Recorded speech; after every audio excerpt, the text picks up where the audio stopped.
Right, so I don't need to bring up the what's it? There's something. Yeah. No, not for this one because we're talking about Berserk. Alright. Okay, people, we're watching. We're playing Berserk again, and this time we won't be too concerned about Gus's weight for an hour and a half. You whatever. It was a valid discussion. Yeah, I mean we did get to some other stuff that has been had. Yeah. We So determined. one thing I was looking at here, which irritates me, is that they don't do the sword properly because that's 15-year-old Guts there. Yeah, but that's not Dragon Slayer. No. Yeah. But he has a smaller sword than that. Okay. Because that's his 18-year-old sword. But they just kept the same sword for his 15, 18, and 19-year-old self. That's the sword he's supposed to have there. The other, he had a less nicer looking sword, and it was smaller for his 15-year-old self. Which stands to reason. Yeah.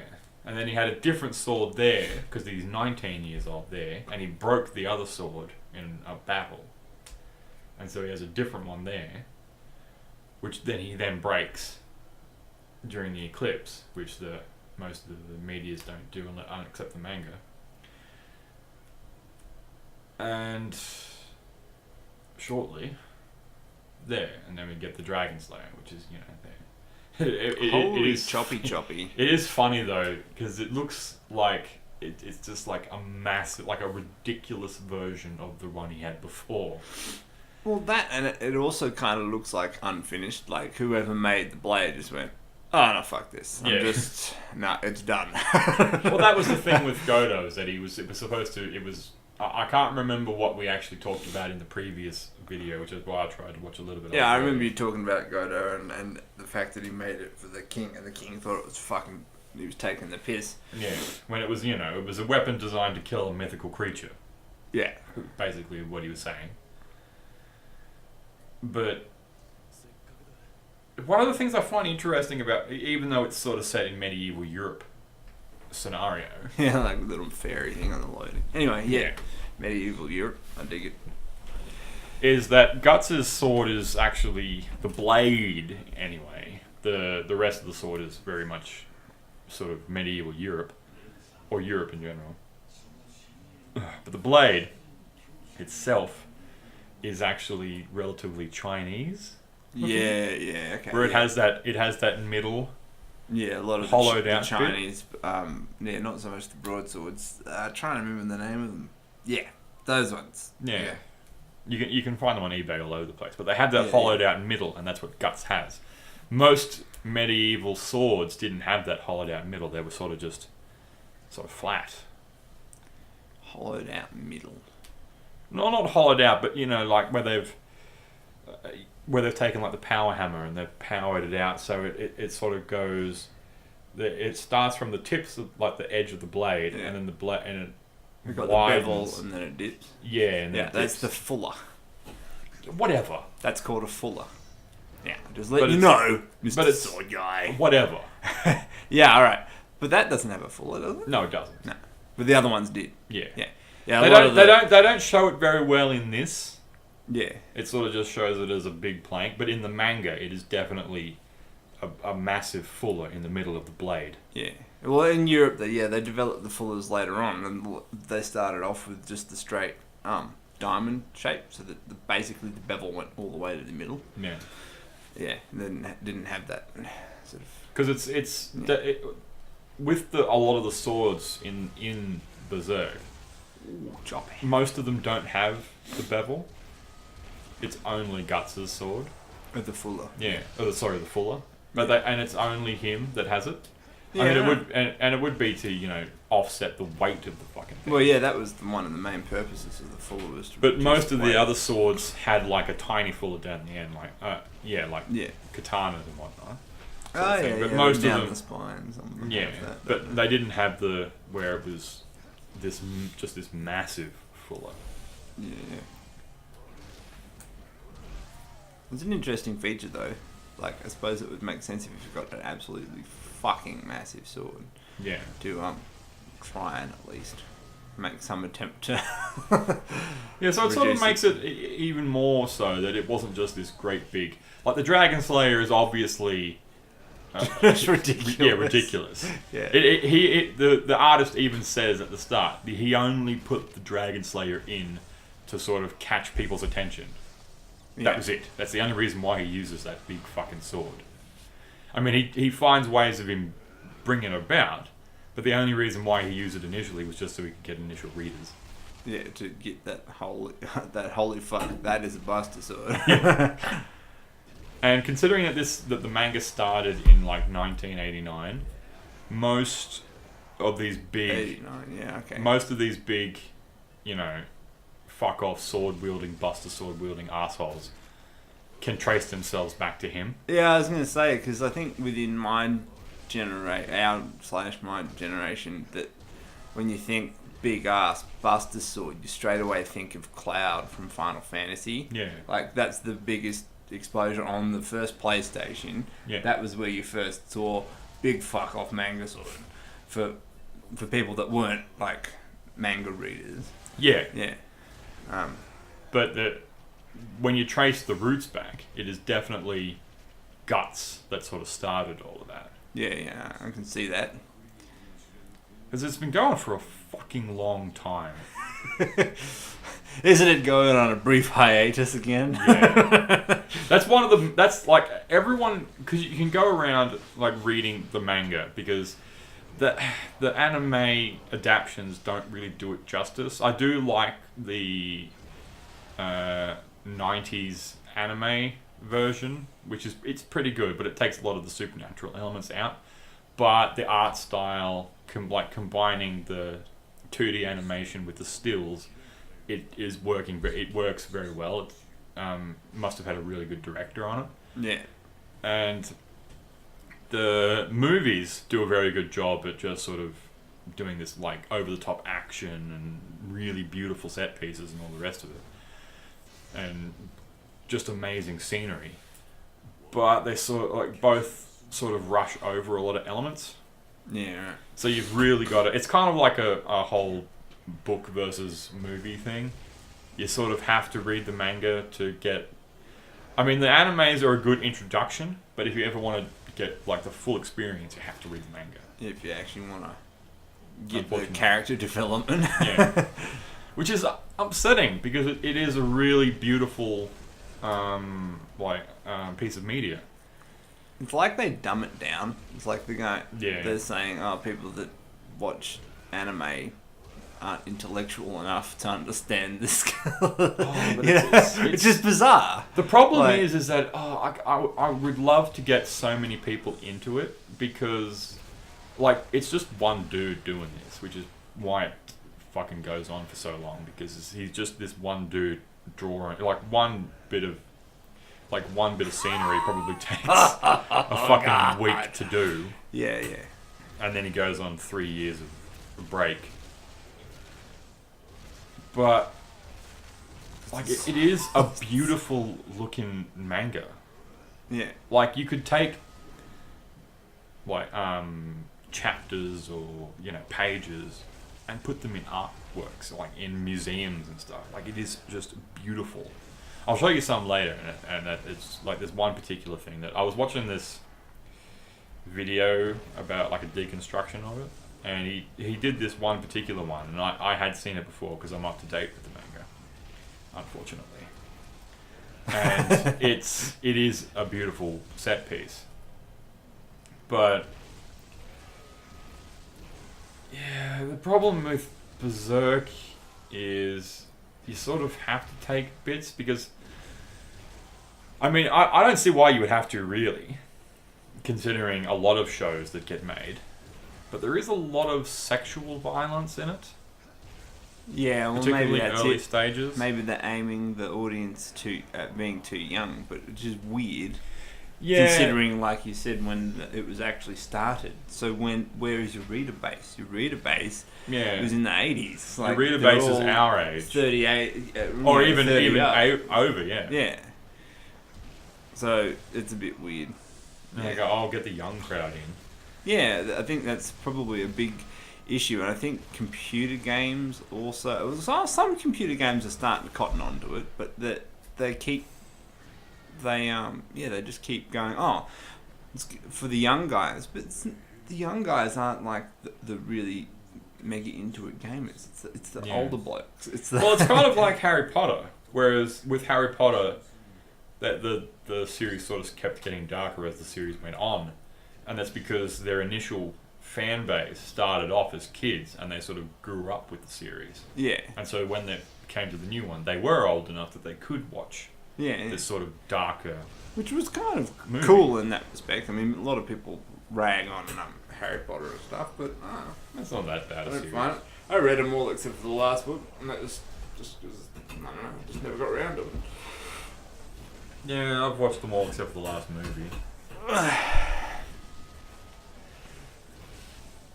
And because the manga is like a year older than I am, the dude, so what is that, like 28 years old, he has evolved, like his drawing style has improved as it goes along. Yeah.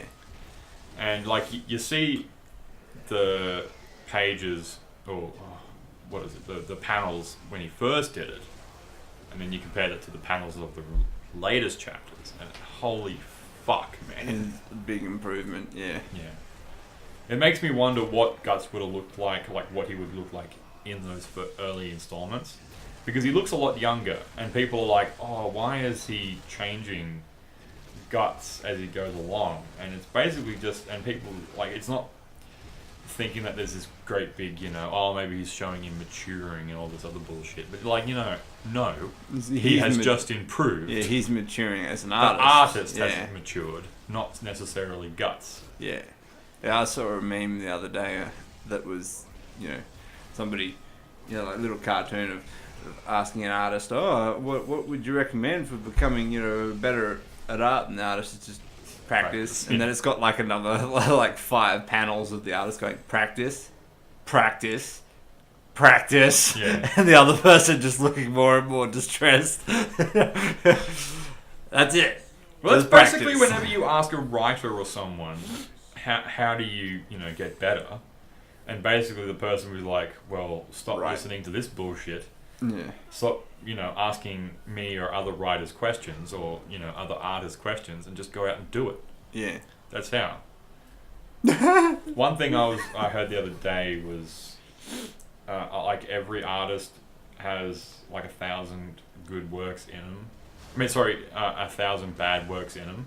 Yeah. And you just got to get them out of the way before you get the good ones. Yeah, that's right. Absolutely.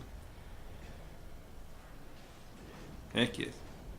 And so, which is sort of irritating, but I along with this same sort of podcast, I can't remember, I think it was called The One Eye Patched Wolf or something, which obviously takes how much he likes Berserk. Yeah. Or a super eye patch wolf or something. And something I didn't know, but makes sense, because I remembered reading Berserk, sorry. And I saw this one panel, and it was sort of tonally off to the rest of the series. Like, it just looked weird. But one thing about the demons in this, or otherwise known as angels, because they are technically created by God. It's just there's only one God in this. He's sort of the Satan and the... Yeah. He's not the all-powerful good Christian God. Yeah. He's more along the lines of the pagan God. Yeah. And what happened is that during the eclipse, the artist, what is his name, Moira, did this one panel having God, or God as he's supposedly portrayed in the Berserk universe, talk to Griffith. But the problem was he explained too much of the plot, so he cut that out, and so you don't have that now, but it's this sort of lost chapter.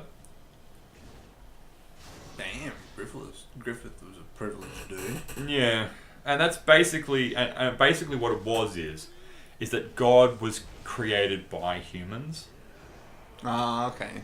Is this the whole sort of reasoning behind it? Yeah. Yeah. Well, is that the human Terry Pratchett universe with enough collective belief results in manifestation? Yeah, exactly that.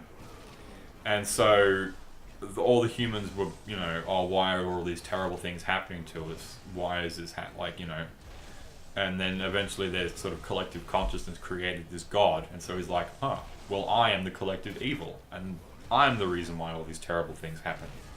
Yeah. That's good, I like that. And so then he creates these sort of angels to sort of do his bidding, but they look like demons. Yeah. But they're sort of along the lines of like sort of Pinheady, that sort of character. Oh, the yeah, angels, yeah. Where one of them is like this, he's got his brain exposed, and he's got these sort of not fish hooks, but in bondage equipment, that sort of. Oh, yeah, this is the meat hook. To keep the mouth open and that sort of stuff, and then they've got the those caliper type things. Yeah. And a lot of them, the God Hands sort of have a sort of bondage, Pinhead sort of feel about them. Yeah. And when they grab Griffith and turn him, he's not, they don't actually turn him. They sort of coerce him into it, but he still has to say yes, and he does. Yeah. Which is why he's bad. But when he comes back, you sort of have this air of in the Pinhead universe when they actually turn another into the what is Pinhead? What is his name? I honestly can't remember. You'd have to ask our mutual friend about that. He's the one that's more up to scratch on that mythology. Is their name? I know what they are. The word is there. Not Pinhead. Fucking Xenomorph. No. Not Xenomorph. Something like that, yeah. And they recruit someone into their ranks, and then when he comes out, he's like, to think I hesitated for a minute when they convert someone into their ranks. And you sort of get an air of Griffith doing that. And so he's like, he hesitates before he does it, and he says yes. And, sacrifices all his comrades and all the rest of it. When he comes out, he's like, I can't believe I hesitated, that sort of ascending to a higher plane sort of thing. Yeah, okay. Yeah. And so he's not quite the man that made the sacrifice. He still is to a degree, but he sort of has this otherworldly cognition about him. Yeah, he's changed. Yeah, that's kind of cool. And a lot of the demons or angels are actually just, well, they've got the god, and then they've got the angels with the God Hand, which is like a red right hand, which is usually like a demon sort of thing, and it is actually a fucking red right hand that comes out of the ground and has each one of them on an appendage of it. Whoa. And they look alien. All the demons that have demons that are humans that have made pacts with the angels to take away their pain and become these higher beings. They all look, as opposed to stereotypical demons, they look kind of like a mixture between demon and alien. Like a lot of them look like giant slugs or... okay, right, yeah. Like they have antennas instead of horns. A lot of them do have horns and spikes, but a lot of them also have antennas and like multiple eyes, and they just look really weird. And one of the things you've seen some of the Earth some of the life that's on this planet, yeah, right? Yeah. If you looked into the deep sea, yeah, a lot of these is where they would come from. They're all just sort of massive versions of these deep sea creatures. But one of his inspirations, Moira's inspirations, is this classical paintings of depictions of hell. And apparently one in particular, which is where I was getting to initially, with this one panel that showed these weird creatures, is actually paying homage to one of, I would assume, one of his favourite artists by the name of Bosch or something? Hieronymus Bosch. Yeah. Yeah. 15th century dude or something? Yeah. And there's one panel. Like that almost 2D kind of strange. That's where he gets a lot of his alien demon and does creatures from. Religious. Yeah. And there's one panel, and it is taken exactly from one of his paintings. Side by side, it is exactly the same. Right, that's cool. That's why I found it so weird. That it stood out. But at the same time, you can see that it sort of shows his inspirations. Yeah, that's pretty cool. And I do enjoy those classical paintings of hell and all the rest of it. And so they sort of, but this is one of the few pieces of media that actually show a different portrayal of hell and all the rest of it. Yeah. In that, apart from the god that is a god but isn't like a nice god. He's sort of just this created god that is, oh well, you want a reason for your suffering, so here I am. Yeah. Like there's just that hell and the afterlife is just this swirling abyss sort of thing. It's never actually told where good people go, but anyone sacrificed to at the god hand and all the rest of it goes into this sort of spirally hell pit. Yeah, right. Which is where all his friends went when they were sacrificed by Griffith. Rough. Yeah, it's kind of like some of the Scandinavian mythology where, like, unless you were a warrior and died in battle and went to, like, Valhalla, etc., then everybody else went to Hell's realm, where the goddess Hell ruled. But it wasn't bad. It was just where you went. Yeah. It was just a place. It was just another place of the afterlife. But instead of feasting and fighting every night, like in Valhalla, you just sort of went about doing your thing. So, yeah, which I kind of like. I like this. I like that idea of that. The afterlife isn't this, either heaven. Yeah, it's not this black and white. You're damned or you ain't kind of, or you're either damned or you go to this paradise. Yeah, I kind of like that. Mind you, I don't like the glorification of battle in some ways. I like the mythology of it, but I don't like the actuality of it. One of my favourite quotes is actually a Transformer quote. And it's... Oh, what is it? Love the thrill of battle, hate the notion of war, or something like that. Yeah. Which I quite enjoy. Where you can enjoy fighting, but war is still a terrible thing. Yeah. So you can enjoy like a noble's duel or something, or you can enjoy just having a sparring match with friends or just friendly comrades. But war is still just this terrible. Always this terrible. Yeah, that's right. Yeah, that's pretty good. That's deep. It's deep Transformers. Yeah, I know, right? And I think that was Sideswipe. Speaking of deep things that came from unexpected places, I think I actually posted it on Facebook, but I found this it was titled "The Most Inspirational Speech Ever," and I was like, oh yeah. Jesus, he just what the fuck. And but it was actually a speech that was delivered within a comedy by some guy I can't remember the name of, but it's delivered by Charlie Chaplin. Okay. And it's really good. It's like profoundly good. What it makes it really surreal is that Charlie Chaplin at the time within the story is dressed as a dictator, which is obviously meant to be Hitler. Oh, I think I've seen this. Yeah. And but yet he's giving like this really thoughtful, in-depth, peaceful, powerful speech, and it's I might have to watch it again. I think it's worth analysis. But anyway, sorry. I haven't seen it in a while. I do know the speech you're talking about. I was about to say, I was sitting there thinking, is this the one he's talking about?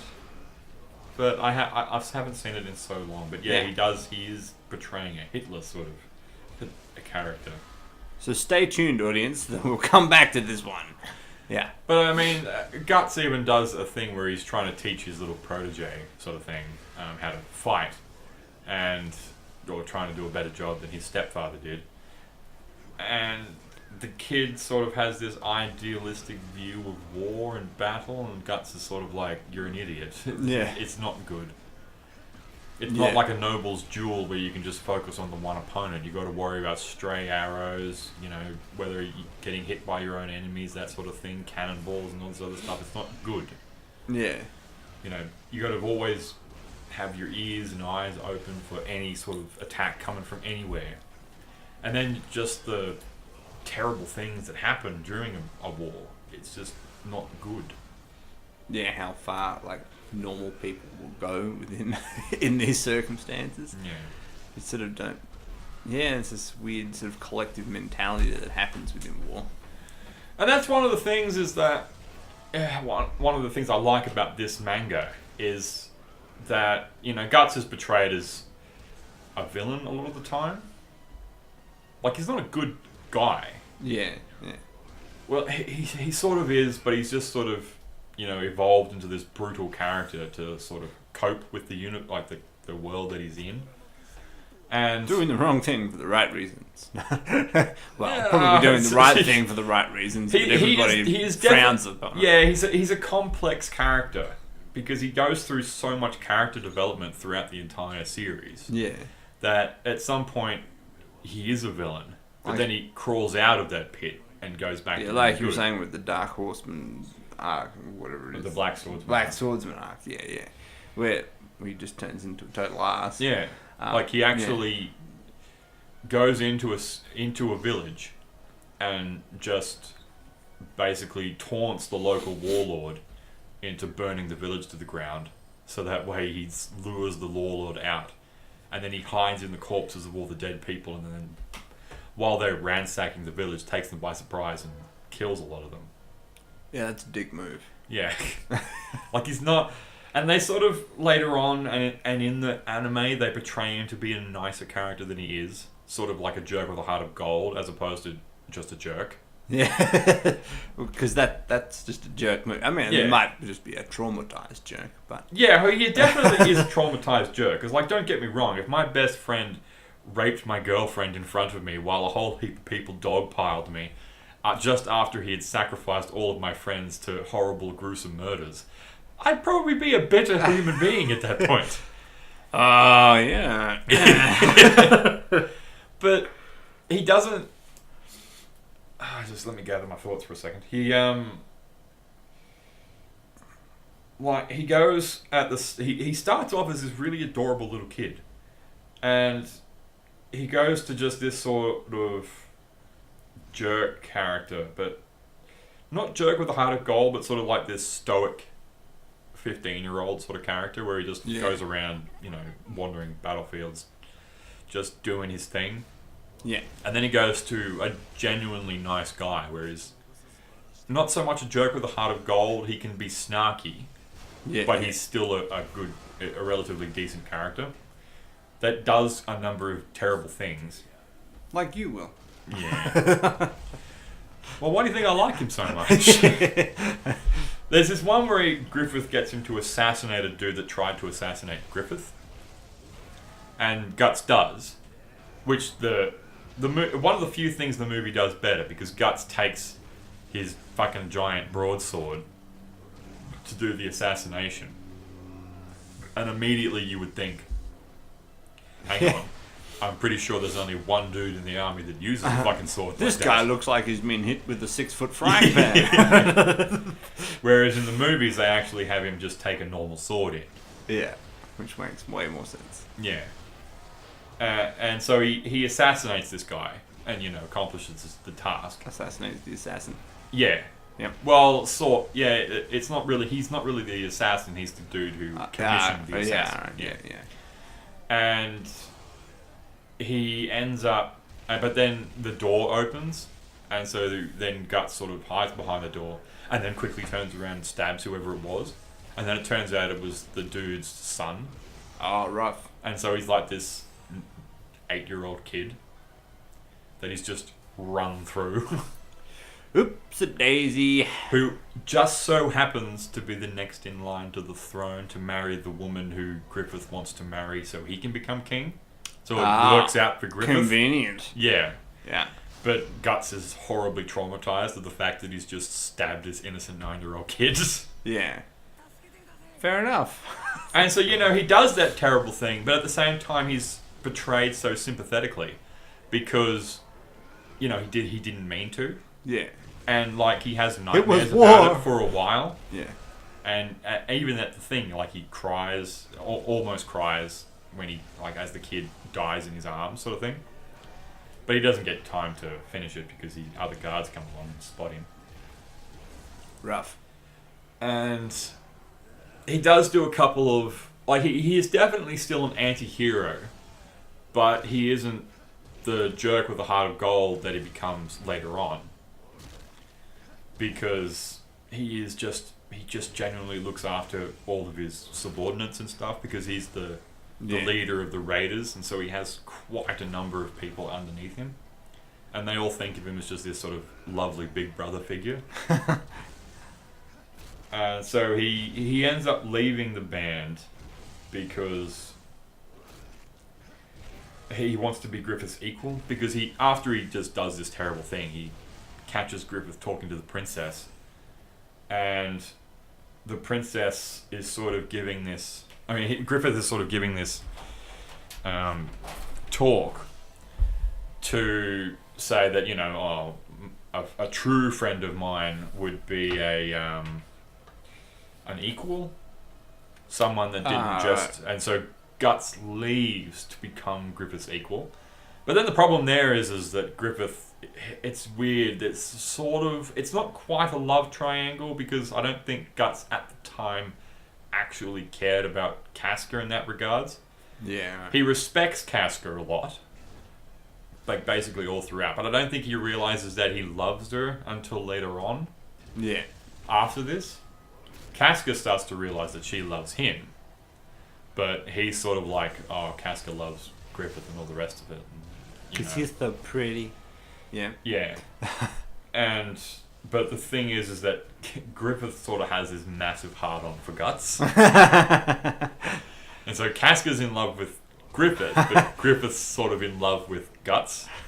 But it's sort of weird in that Griffith sort of has this, abusive lover's relationship with Guts. When you hear how he talks to Guts, because Guts is just so maladjusted, being raised by cutthroats most of his life. Yeah. The way Griffith talks to him, he thinks that Griffith actually cares about him, but Griffith does in his own way. He actually goes out of his way to stop Guts being killed several times, putting himself in harm's way, which he doesn't do a lot. Yeah, yeah. But in the final battle, he talks, it goes into his inner monologue. And it goes into how Griffith's thinking about how to beat Guts, because if Guts beats Griffith, then he can leave.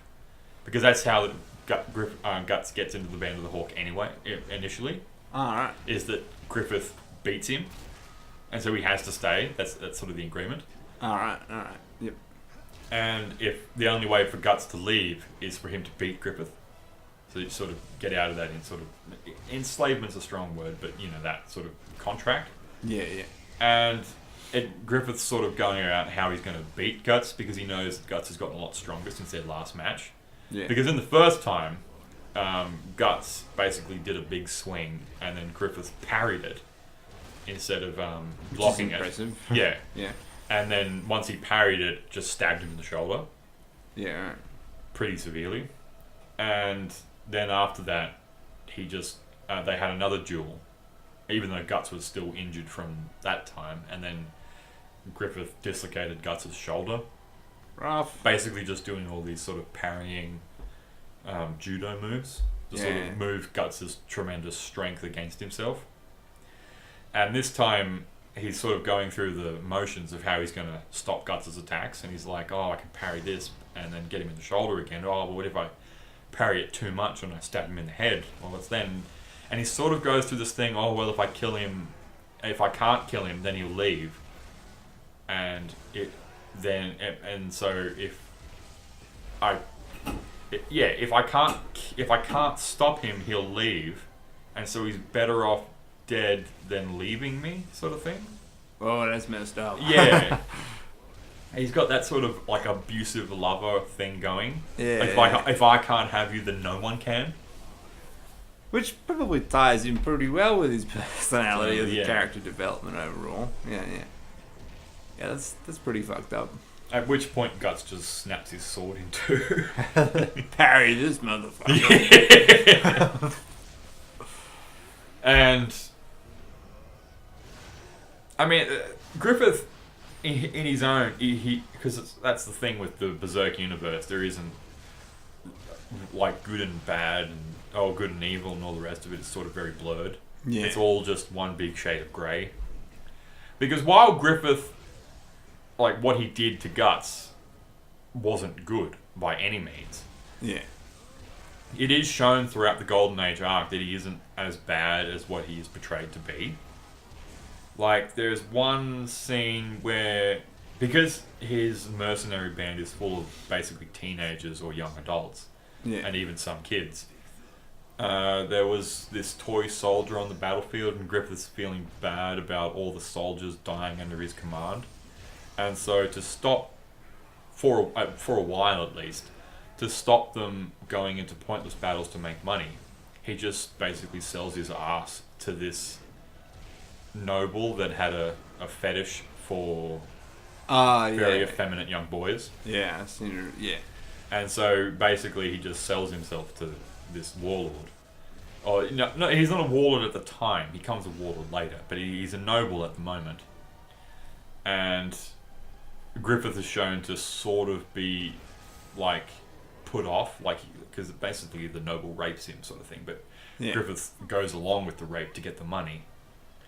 And it does stop his soldiers from going into pointless wars, so it does save quite a few lives of his soldiers. Yeah. But at the same time, Griffith sort of goes through this terrible emotional turmoil from being raped by this disgusting old man. Yeah. And so it's not like he... So it's not like he just sits like he's an armchair general. He actually does things for his soldiers, and he does care to a degree. Yeah. And at the same time, when he sacrifices his men, it's not just, I make this sacrifice for whatever reason. The God Hand sort of words it in a way that, they were going to die under your command anyway. Yeah. Why don't you sacrifice them now to get all your power? What's the difference between dying in war and dying now, sort of thing? Yeah. And he's like, yeah, okay. Yeah, basically. Sure. And at that point, Griffith's been tortured for a year, so he can never be the general that he once was. Ah, yeah, okay, so he's already been pretty well twisted. Yeah.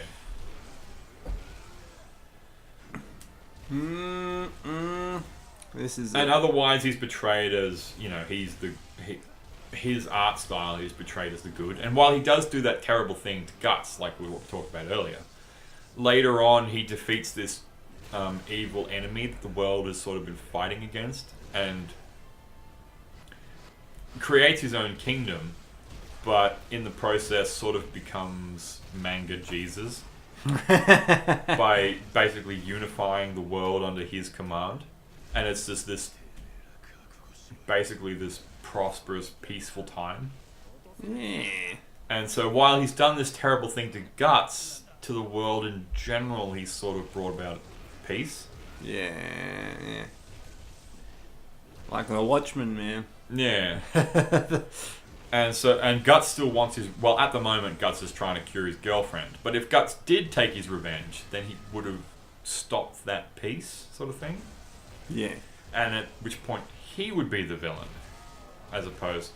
Even though Griffith did a terrible thing to Guts, to the world in general, he's done pretty good. Yeah, right. But at the same time, it's also shown that on the surface, it looks really nice. But when Griffith did his thing, he sort of combined the supernatural world with the real world.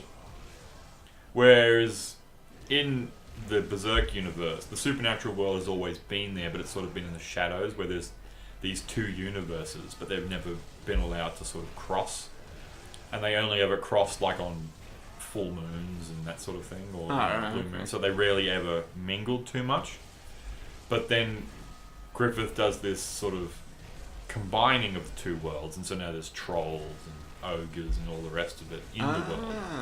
That's kind of interesting. Yeah, where they were there, they did exist, but they only ever were able to peer through the portal into our world on full moons or blue moons and that sort of thing. Yeah.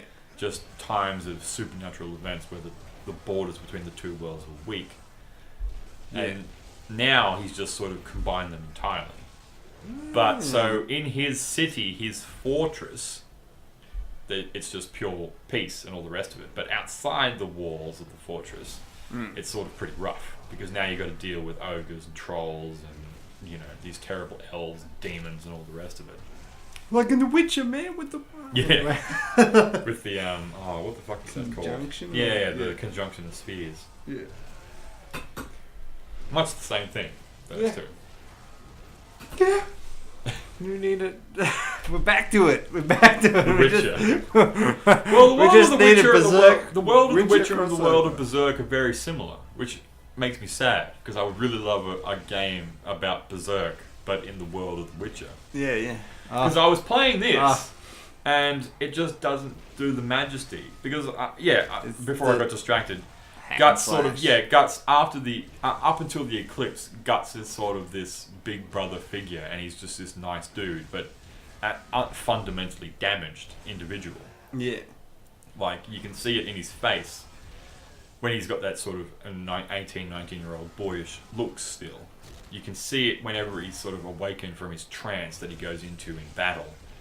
He sort of has this look of someone that's just been like an abused child. He which they don't do in the animation a lot. They sort of portray him as still old. But in the manga, whenever he comes out of the trance, or you can see him, whenever he looks vulnerable, he just looks like the 9-year-old boy that got raped. That's pretty cool. Yeah, and that's why it's so good that this dude's art style, like, he portrays that through it. Yeah, yeah. After he's just gone berserk and killed 1,000 dudes, or after he nearly choked his girlfriend during the first time they have sex, when he reverts back, you see that 9-year-old kid who had to kill his own stepfather and was raped by this dude. Yeah. And you just see that's the thing. No matter how evil that Guts is always portrayed, or, you know, evil he sort of goes into. Yeah. He's always portrayed sympathetically. Yeah, because he's got that damaged foundation. And so, even though he's got this, one of the things, he's almost a deconstruction of all these anime heroes that are, you know, power fantasies, like what's his name, Fist of the North Star and that sort of thing, where they're just these huge, muscly power fantasies, and they're just these powerful dudes. Whereas Guts has the appearance of that, but deep down he's just this emotionally damaged child. Yeah. That's sort of never been able to grow up properly. He just got thrown as a child straight into an adult brutal world. Yeah. And so he's sort of never been able to mature properly. Even though he does come out with a lot of... He does have a lot of, like, wise moments. Yeah. He is fairly wise, but at the same time, damaged. Wise through experience rather than through, I don't know, lessons. Learning. Yeah. I suppose it's still learning. And so then after the eclipse, he loses a lot of that sort of childlike innocence and becomes dulled to the world. At which point, not childlike innocence, but the childlike damage that he takes. Probably because Casca sort of helps him work through a lot of it in the brief time that they are boyfriend and girlfriend. But after the eclipse, he sort of gets this sort of cold look about him, and he's no longer got this. But even then, after a while, he still gets the, you know, don't touch me thing when people touch him, because he doesn't like anyone but Casca touching him for a while. Yeah. But even then, he sort of works through it himself after a while. He sort of gets over it a bit when he works through his problems in the 2 years that he's going around looking for revenge. But during those 2 years, he is portrayed as a villainous character. While he does save a lot of kids, like he does save a couple of kids, and a few people. Like he saves an old man and a girl, just for them to be horribly murdered by skeletons later on. That's life. He is almost portrayed, not quite, but in some scenes he is portrayed almost worse than the demons that he's hunting. Yeah. Like even though he's not, but in the process to become enough monster to hunt the monsters that he's hunting, he does become this demon himself, even though he keeps going on about him being human. Yeah. He scares the demons that he hunts. Like there's the Snake Baron, who in this is called the Thief King or something, which is weird. He cleaves him in two and just sits there torturing him by firing arrows into his face. Yeah. And this dude's begging him for mercy and all the rest of it, and Guts is just like, well, what did you say when those people begged you for mercy? And then he just keeps firing arrows into his face. Nice. Until he starts to walk away, and the building that was above him falls on the snake dude and burns him to death. It's like, shucks. And then there's the Count, who's sort of this slug dude. He cuts his head off after using his daughter as a human shield, so that the Count won't attack him. He then drags the Count's head over to the daughter and then starts stabbing him. I think we mentioned that in the last video. Yeah. And the daughter's just crying and Guts is laughing, and it's just this terrible. And the Count's crying, his daughter's crying, Guts is laughing, and it's just this horrible scenario. Bro, you're just creating another traumatized generation. Yeah, I mean, she threatens to kill him. And it's so weird because she almost dies, because she almost falls after the Count, after a sequence of events. The daughter nearly falls down a hole in the ruined castle, but then Guts saves her. Just for him to, after he'd just given her this speech about killing herself. Because he wants to kill himself, but he sort of can't at the same time. He can't bring himself to do it, even though he wants to die. Yeah.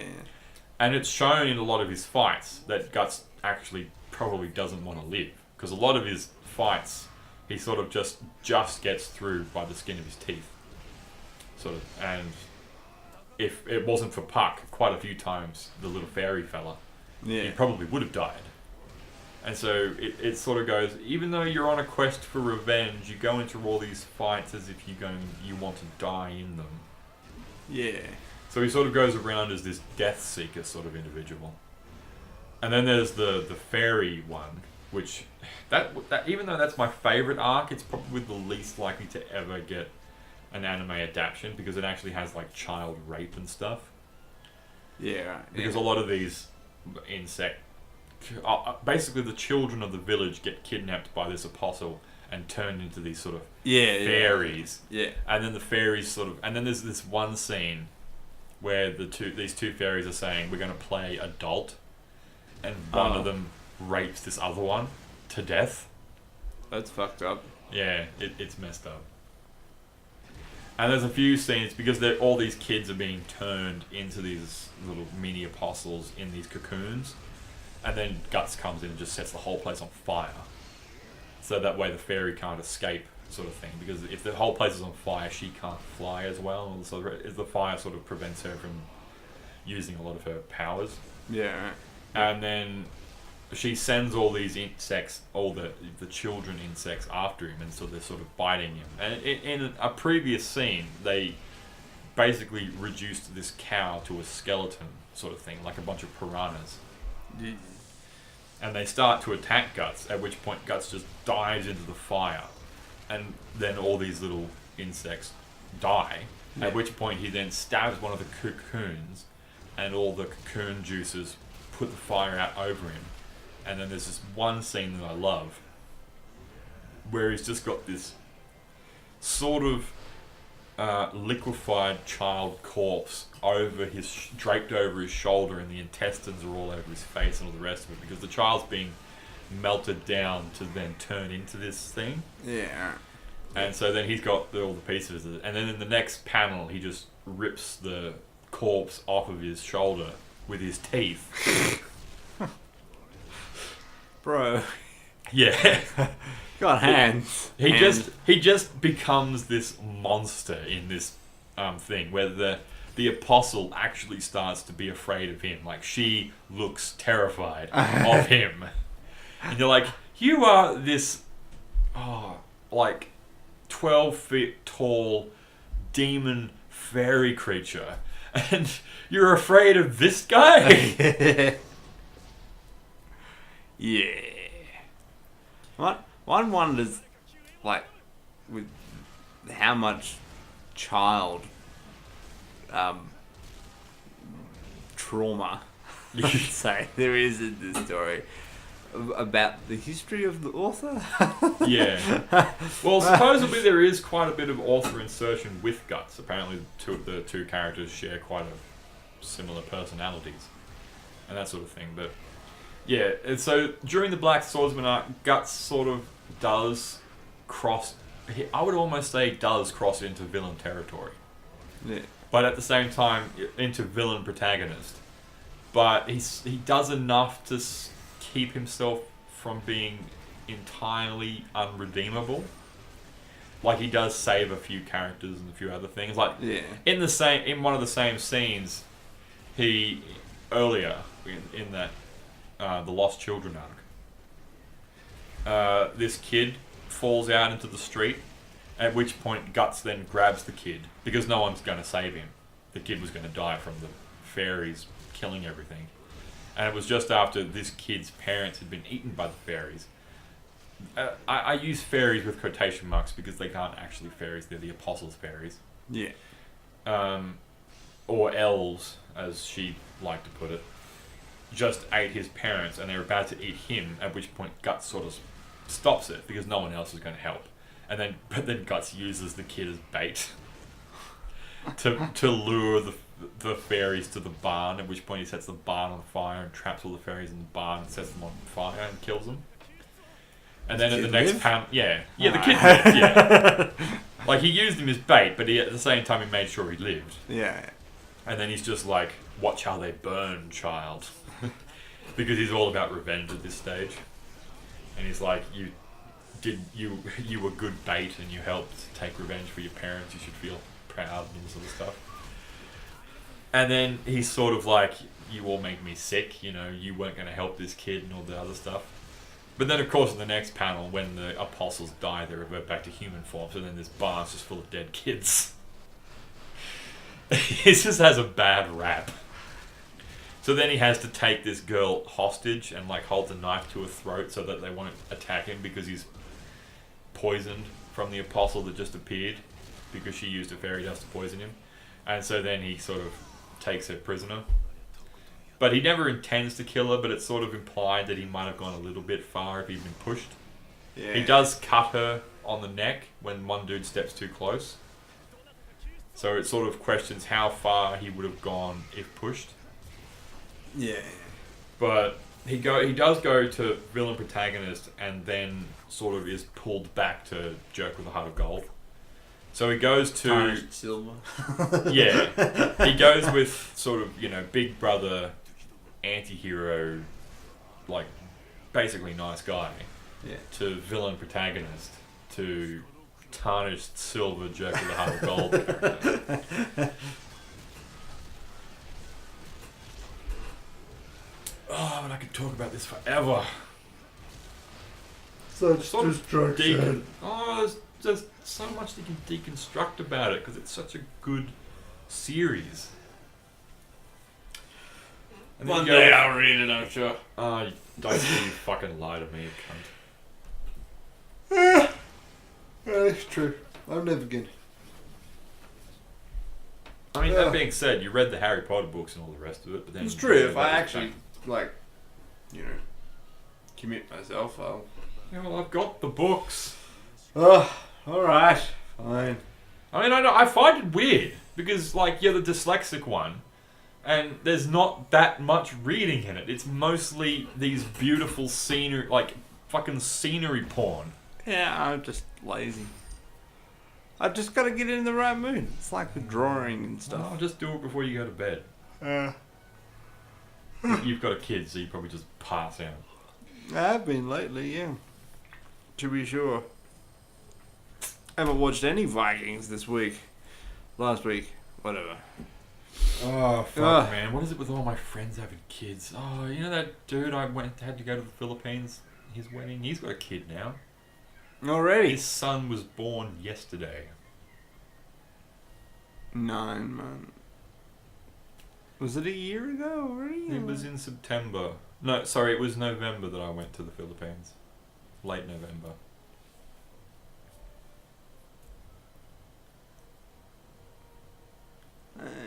I get the feeling she was either knocked pregnant, up at the, on the wedding. Yeah. Probably why there was a wedding. Fucking because worked. Daddy. Well, no. Anyway. The wedding had been in advance for quite a few months. Okay. Right. They didn't just go, "Hey, we're having a wedding. Can you come to the Philippines?" Yeah. At which point, the answer definitely would have been no. Yeah.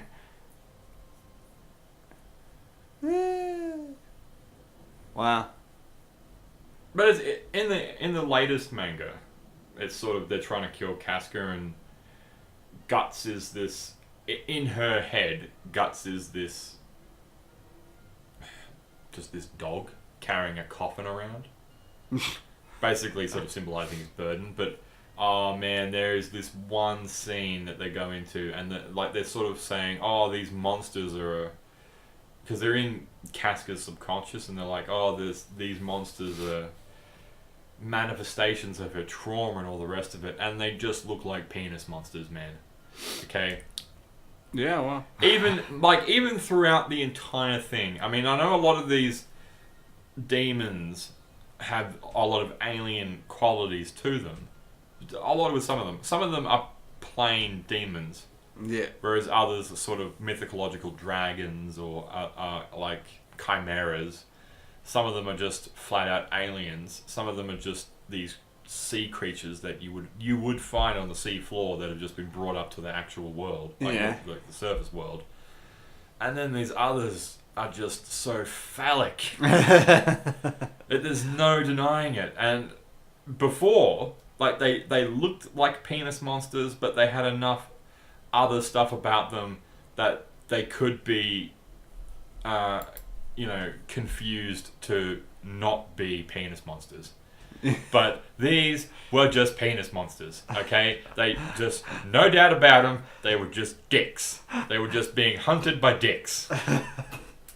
Rough. I will show you the pictures, but they were just dicks. But the video's ended, so we'll stop it there. And I'll probably do this again, because I've done quite a bit, and I thought this was pretty good, but... Any input, Kalen, before we close the video?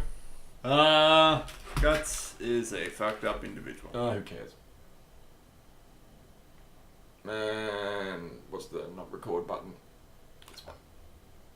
Yeah. No, that's not it.